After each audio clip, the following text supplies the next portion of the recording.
ನನಗೆ ಒಂದು ಪ್ರಶ್ನೆ ಇದೆ ಸರ್. ಇಷ್ಟು ದೊಡ್ಡ ಅಂದ್ರೆ ಉತ್ತಮ ಬಜೆಟ್ ಆಗಿದೆ. ಬಜೆಟ್ ಷೇರು ಮಾರುಕಟ್ಟೆಯನ್ನು ಯಾಕೆ ಮೆಚ್ಚಿಸೋ ರೀತಿ ಆಗಲಿಲ್ಲ? ಆಫ್ ಕೋರ್ಸ್ ಷೇರು ಮಾರುಕಟ್ಟೆ ಯಾವಾಗಲೂ ಹೊಸ ಮತ್ತು ಧೈರ್ಯದ ಘೋಷಣೆಗಳ ಮೇಲೆ ನಿಂತ್ಕೊಳ್ಳುತ್ತೆ. ಅಂಥದ್ದು ಯಾವುದು ಕೂಡ ಕಂಡು ಬರಲಿಲ್ಲ. ಯಾಕೆ? ಕ್ಯಾಪಿಟಲ್ ಎಕ್ಸ್ಪೆಂಡಿಚರ್ ಬಗ್ಗೆ ಅಷ್ಟಾಗಿ ಆಗದಿರೋದ್ರಿಂದ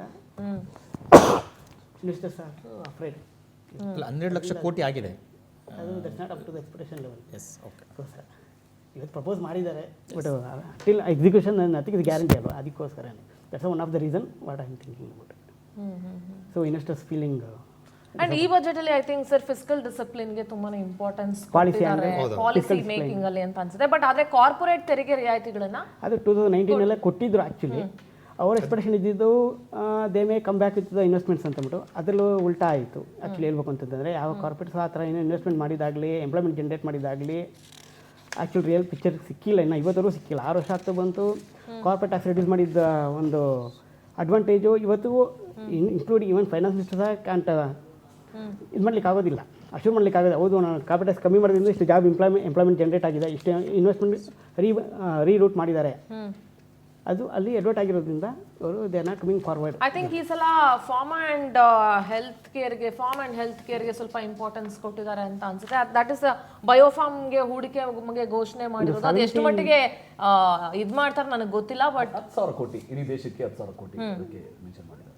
cancer related 17 medicines that is the one best thing ಅಂತ ಹೇಳ್ಬೋದು. ಅದನ್ನು ಒಪ್ಕೊಳ್ಳೇಬೇಕಾಗುತ್ತೆ. ಆದರೆ ಅಂಡ್ ಸೋಲಾರ್ ಪ್ರಾಡಕ್ಟ್ಸ್ಗಳಿಗೆ ಮೇಡಮ್, ಈಗ ರೈತರುಗಳಿಗೆ ಈಗ ನೋಡಿ, ಈಗ ಸೋಲಾರ್ ಪ್ಯಾನೆಲ್ಸ್ ಇದ್ರ ರೇಟ್ಗಳೆಲ್ಲ ಬಹಳ ಕಮ್ಮಿ ಮಾಡಿ ಫಾರ್ಮರ್ಸ್ ಅಂತ ಹೇಳಿದ್ರಲ್ಲ, 58% ದೇಶದ ಗರ್ಭಿಣಿಯರು ರಕ್ತಹೀನತೆಯಿಂದ ಬಳಲ್ತಾ ಇದ್ದಾರೆ. ನಾನು ಅದೇ ಕೃಷಿ ವಿಚಾರಕ್ಕೆ ಬರ್ತಾ ಇದ್ದೇನೆ.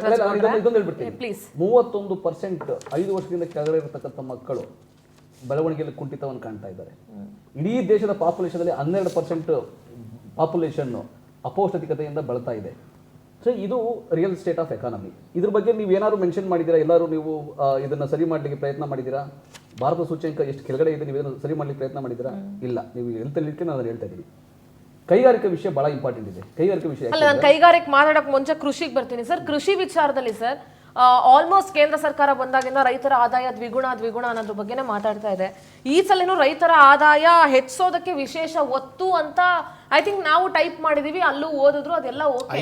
ಬಟ್ ಅದು ಎಲ್ಲೂ ಕಾರ್ಯರೂಪಕ್ಕೆ ಬಂದಿದೆ ಅಂತ ಪರ್ಸನಲಿ ನನಗಂತೂ ಅನ್ನಿಸ್ತಾ ಇಲ್ಲ sir, if I am not wrong.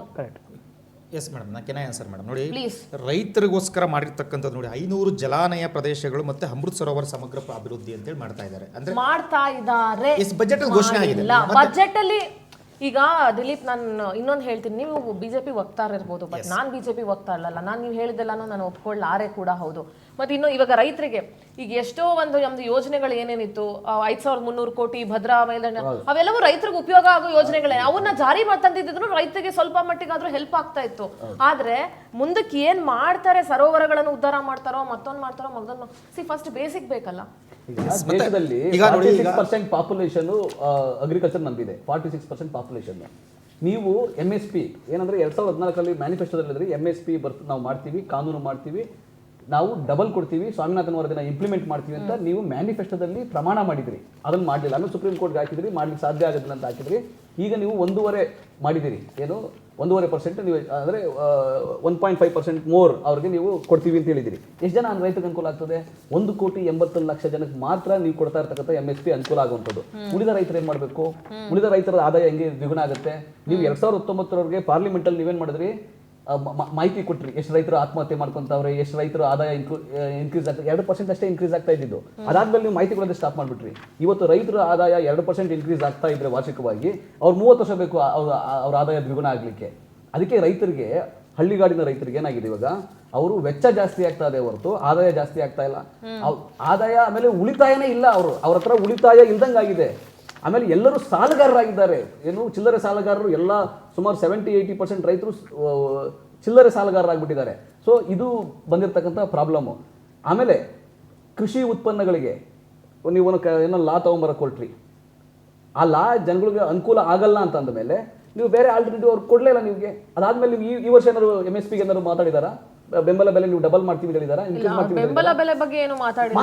ರೈತರು ಬೇಕಾಗಿದೆ ಅದು. ರೈತರಿಗೆ ಬೆಂಬಲ ಬೆಲೆ ಬೇಕಾಗಿದೆ, ಅಗತ್ಯ ಇರೋದೇ ಅದು. ಯಾಕಂದ್ರೆ ನೀವು ಕೃಷಿ ಸಾಮಾನಲ್ಲಿ 6,000 ರೂಪಾಯಿ ಅವತ್ತಿನ ಕೊಡ್ತಾ ಇದ್ದೀರಿ.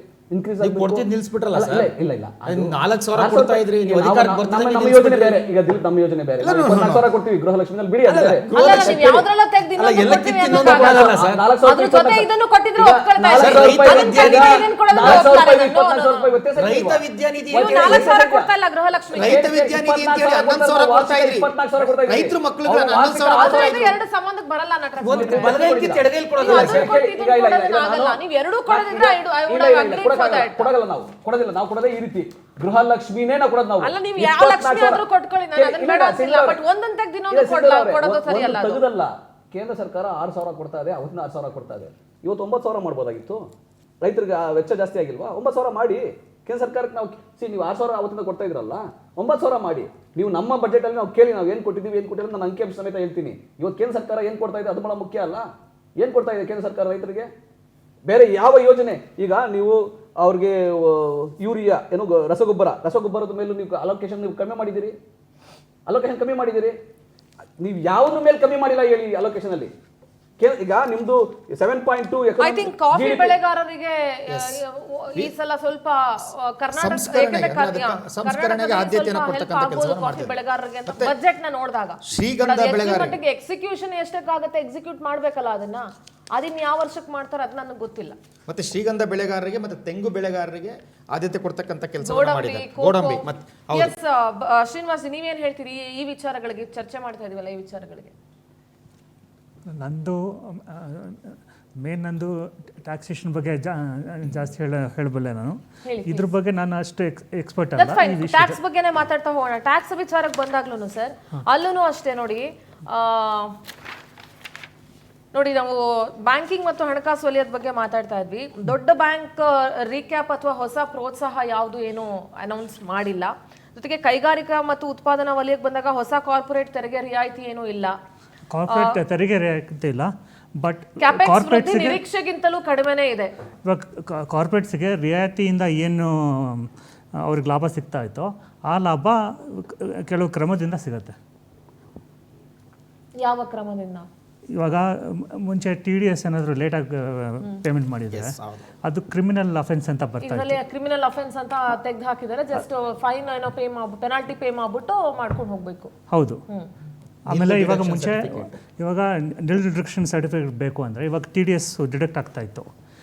ನಮ್ಮ ಅಷ್ಟು ಆದಾಯ ಇಲ್ಲ, ನಮಗೆ ತೆರಿಗೆ ಅದು ತೊಗೊಳೋದು ಬೇಡ ಅಂತ ಬಂದರೆ ಅಪ್ಲೈ ಮಾಡಬೇಕಾಯ್ತು. ಅಪ್ಲೈ ಮಾಡಿ ಕಾಯಬೇಕಾಯಿತು.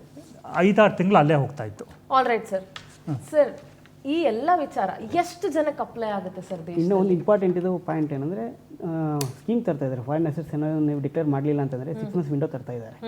ಈಗ ಜಸ್ಟ್ ಲಾಸ್ಟ್ ನವಂಬರ್ ಕೂಡ ಅದೇ ಸಪೋಸ್ ನಿಮ್ಮದೇ ಒಂದು ಸಣ್ಣ ಬ್ಯಾಂಕ್ ಅಕೌಂಟ್ ಇದ್ರೂ ಕೂಡ ನೀವು ಯಾವ ಟು ಡಿಕ್ಲೇರ್. ಹೌದು, ಅದು ಆಲ್ರೆಡಿ ಅವ್ರ ಇನ್ಪುಟ್ಸ್ ಇದೆ. ಅದು ಡೀಟೇಲ್ಸ್ ನಿಮ್ಮ ನೇಮು ನಮ್ಮ ನೇಮು ಸಪೋಸ್ ಇನ್ ಕೇಸ್ ಸಿಕ್ತು ಅಂತಂದರೆ ಅದಕ್ಕೋಸ್ಕರ 6 months ವಿಂಡೋ ತರ್ತಾ ಇದ್ದಾರೆ. ಅದು ಒಂದು one of the positive point.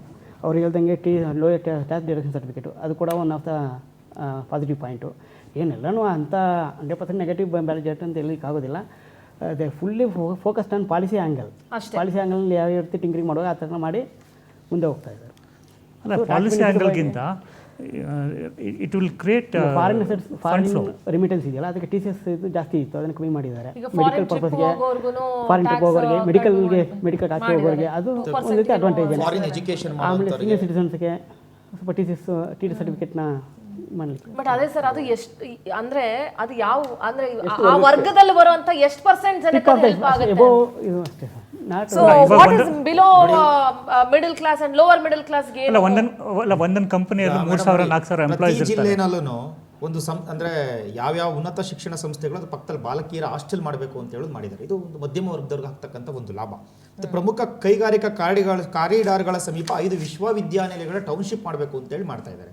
ಇದು ಸಹ ಟೌನ್ಶಿಪ್ ಐ ಥಿಂಕ್ ಯಾವ್ದೋ ಬಜೆಟ್ ಅಲ್ಲಿ ಮೈಸೂರ್ಗೂ ಅಲ್ವಾ ಐಐಟಿನೋ ಏನೋ ತರ್ತಾರೆ IIM ಇಡೀ ದೇಶದಲ್ಲಿ 3 ಹೊಸ IIM ಮೈಸೂರ್ಗೂ ಅಂತ ಹೇಳಿದ್ರು ಅನ್ಸುತ್ತೆ ನಟರಾಜ್ ಗೌಡ್ರೆ ಮೈಸೂರ್ಗ ಎಲ್ಲಿಗೆ ಇಲ್ಲ ಇಡೀ ದೇಶ ಯಾವ್ದೋ ಬಜೆಟ್ ಅಲ್ಲಿ ಸೆಂಟ್ರಲ್ ಗವರ್ಮೆಂಟ್ ಬಜೆಟ್ ಅಲ್ಲಿ ಐ ಥಿಂಕ್ ನಾವು ಲಾಸ್ಟ್ ಬಜೆಟ್ ಅಲ್ಲಿ ನಾವು ಕೇಳಿದ್ವಿ ರಾಯಚೂರ್ಗೆ ಏಮ್ಸ್ ಕೊಡಿ ಅಂತ ಆ ಏಮ್ಸ್ ಈ ವರ್ಷ ಇಲ್ಲ, 3 IIM IIM ಈ ವರ್ಷ ಹೇಳಿದ್ರು 3 ಈ IIM ವರ್ಷ. ತಗೊಂಡ್ಬರ್ತಾ ಇದ್ದಾರೆ. ಬಟ್ ಎಲ್ಲಿ ಅಂತ ಇನ್ನು ಅಲೋಕೇಶನ್ ಅಂತ ಹೇಳಿಲ್ಲ ಮೇಡಮ್.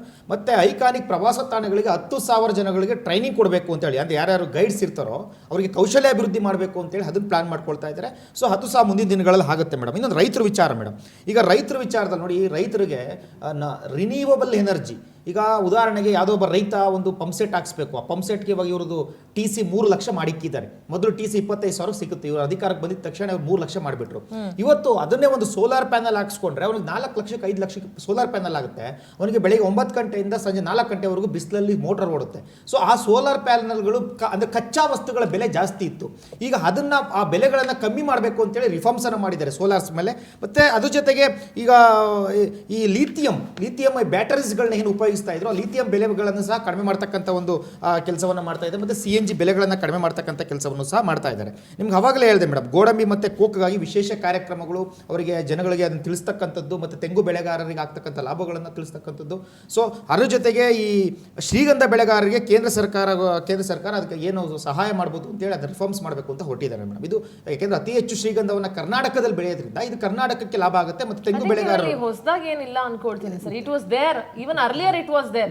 ಶ್ರೀಗಂಧ ಬೆಳೆಗಾರರಿಗೆ ಪ್ರೋತ್ಸಾಹ ಕೊಡಬೇಕು ಅನ್ನೋದು ಮೊದಲು ಇತ್ತಲ್ವಾ ನಟರಾಜ್? ಸ್ಟೇಟ್ ಗವರ್ಮೆಂಟ್ ಅಲ್ಲಿ ಇತ್ತು, ಕರ್ನಾಟಕ ಯೂನಿಯನ್ ಗವರ್ಮೆಂಟ್ ಅದನ್ನ ಇವಾಗ ಮೆನ್ಷನ್ ಮಾಡಿದ್ದಾರೆ ಅಷ್ಟೇ. ನೋಡಿ, ಬೆಂಗಳೂರು ಹೈ ಸ್ಪೀಡ್ ಟ್ರೈನ್ ಅಂತಕ್ಕಂಥದ್ದು ಈಗ ಎಲ್ಲರಿಗೂ ಬೇಕಾಗಿರ್ತಕ್ಕಂಥದ್ದು. ಬೆಂಗಳೂರು ಟು ಹೈದರಾಬಾದ್ ಒಂದು ಹೈ ಸ್ಪೀಡ್ ಟ್ರೈನ್ ಮಾಡಿದ್ದಾರೆ, ಬೆಂಗಳೂರು ಟು ಚೆನ್ನೈ ಒಂದು ಹೈ ಸ್ಪೀಡ್ ಟ್ರೈನ್ ಮಾಡಿದ್ದಾರೆ, ಬೆಂಗಳೂರು ಟು ವಾರಣಾಸಿ ಒಂದು ಮಾಡಿದ್ದಾರೆ. ಇದು ಕರ್ನಾಟಕಕ್ಕೆ ಬಂದಿರತಕ್ಕಂಥ ಲಾಭಗಳು ಅಂತ ಲಾಭ ಅನಿಸ್ತಾ ಇದೆ. ಅಲ್ಲ, ಅದರಿಂದ ಲಾಭ ಇಲ್ಲ. ಲಾಭ ಅಲ್ಲ, ಹಿಂಗೆ ಕರ್ನಾಟಕಕ್ಕೆ ಲಾಭ ಆಗಿದೆ. ಕರ್ನಾಟಕಕ್ಕೆ ಲಾಭ ಆಗಿದೆ. ಯಾವುದೇ ರಾಜ್ಯ ನೋಡಿ Correct, ಮೇಡಮ್, ನೋಡಿ, this is the basic they have given. ಸುಮಾರು ನೋಡಿ, ಯಾವುದೇ ರಾಜ್ಯಗಳ ಹೆಸರುಗಳನ್ನ ತೆಗೆದುಕೊಂಡಿಲ್ಲ. ಬಿಜೆಪಿ ಆಡಳಿತ ಮಾಡ್ತಿರ್ತಕ್ಕಂಥ 5 ರಿಂದ 6 ರಾಜ್ಯಗಳ ಹೆಸರುಗಳನ್ನೇ ತೆಗೆದುಕೊಂಡಿಲ್ಲ. ನಿಮಿಷ ನೀವು ದಿಲೀಪ್ ಆತರ ಹೇಳಕ್ಕಾಗಲ್ಲ. ಬಿಜೆಪಿ ಆಡಳಿತ ಮಾಡ್ತಾ ಇರೋ ರಾಜ್ಯಗಳು ಅಂತ ತಗೊಳಕ್ಕಾಗಲ್ಲ. ವಾಟ್ ಇಸ್ ಬೆಂಗಳೂರು, ಕರ್ನಾಟಕ ಏನ್ ಕೊಡ್ತಾರೆ, ಬೆಂಗಳೂರಿಂದ ಎಷ್ಟು ತೆರಿಗೆ ಹೋಗ್ತಿದೆ, ಇಡೀ ರಾಜ್ಯದ ಲೆಕ್ಕ ಆದ್ರೆ ಬೆಂಗಳೂರದೇ ಒಂದ್ ಲೆಕ್ಕ ಅನ್ನೋದು ಅವ್ರಿಗೂ ಗೊತ್ತಿದೆ. ಬೆಂಗಳೂರು ಚಿನ್ನದ ಮೊಟ್ಟೆ ಇಡೋ ಕೋಳಿ ಅಂತ ಅವ್ರಿಗೂ ಗೊತ್ತಿದೆ. ಇಡೀ ದೇಶಕ್ಕೆ ಗೊತ್ತಿದೆ. ಇಡೀ ಕರ್ನಾಟಕದಿಂದ ನಾವು ಹೆಚ್ಚು ಟ್ಯಾಕ್ಸ್ ಪೇ ಮಾಡ್ತೀವಿ ಅಂತ ಅದಕ್ಕೋಸ್ಕರ ಇವತ್ತು ಬೆಂಗಳೂರಿಗೆ ಇಷ್ಟು ಅಲ್ಲ, ಬೆಂಗಳೂರಲ್ಲಿರೋ ಫೆಸಿಲಿಟಿ ಬಿಜೆಪಿ ಆಡಳಿತ ಮಾಡ್ತಾರೋ ಬೇರೆ ರಾಜ್ಯಗಳಲ್ಲಿ ಇಲ್ವಲ್ಲ. ಈಗ ಮಹಾರಾಷ್ಟ್ರ ಅತಿ ಹೆಚ್ಚು ಟ್ಯಾಕ್ಸ್ ಪೇ ಮಾಡ್ತಾರೆ, ದೆಹಲಿ ಮಾಡ್ತಾರೆ, ಎಂದು ಕರ್ನಾಟಕ ತೆರಿಗೆ ಮಾಡ್ತಾರೆ. ಜನಸಾಮಾನ್ಯರ ಪಾಲಿಗೆ ಆದ್ರೂ ಏನು ಸಹ budget? ಇವತ್ತು ಬೆಂಗಳೂರಿಗೆ ಆ ಎಷ್ಟು ಕೊಡುಗೆಗಳನ್ನ ಕೊಟ್ಟಿದ್ದಾರೆ. ಅಲ್ಲ, ಒಂದ್ ನಿಮಿಷ ನಾನು ಇನ್ನೊಂದು ಹೇಳ್ಬಿಡ್ತೀನಿ ಸರ್. ಬೇರೆ ರಾಜ್ಯಗಳಲ್ಲಿ ಏನು ಇಲ್ಲ ಅಂತ ನಾನು ಹೇಳ್ತಾ ಇಲ್ಲ. ಆದ್ರೆ ಇಡೀ ದೇಶದ, ಇಡೀ ಪ್ರಪಂಚದ ಜನ ಬಂದು ಬೆಂಗಳೂರಲ್ಲಿ ಜೀವನ ಮಾಡ್ತಾರೆ ಅಂತಂದ್ರೆ ಇಲ್ಲಿನ ವಾತಾವರಣ, ಇಲ್ಲಿ ಸಿಗೋ ಫೆಸಿಲಿಟಿ, ಇಲ್ಲಿನ ಲೈಫ್ ಎಷ್ಟು ಹೆಂಗಿರ್ಬೋದು ಅಂತ ನಾವು ಇಮ್ಯಾಜಿನ್ ಮಾಡ್ಬೋದು. ಅಂದ್ರೆ 100 ರೂಪಾಯಿಂದ ಹಿಡಿದು 1 ಕೋಟಿವರೆಗೂ ಬದುಕೋರು ಕೂಡ ಇಲ್ಲಿ ಬಂದು ಜೀವನ ಮಾಡ್ಬೋದು.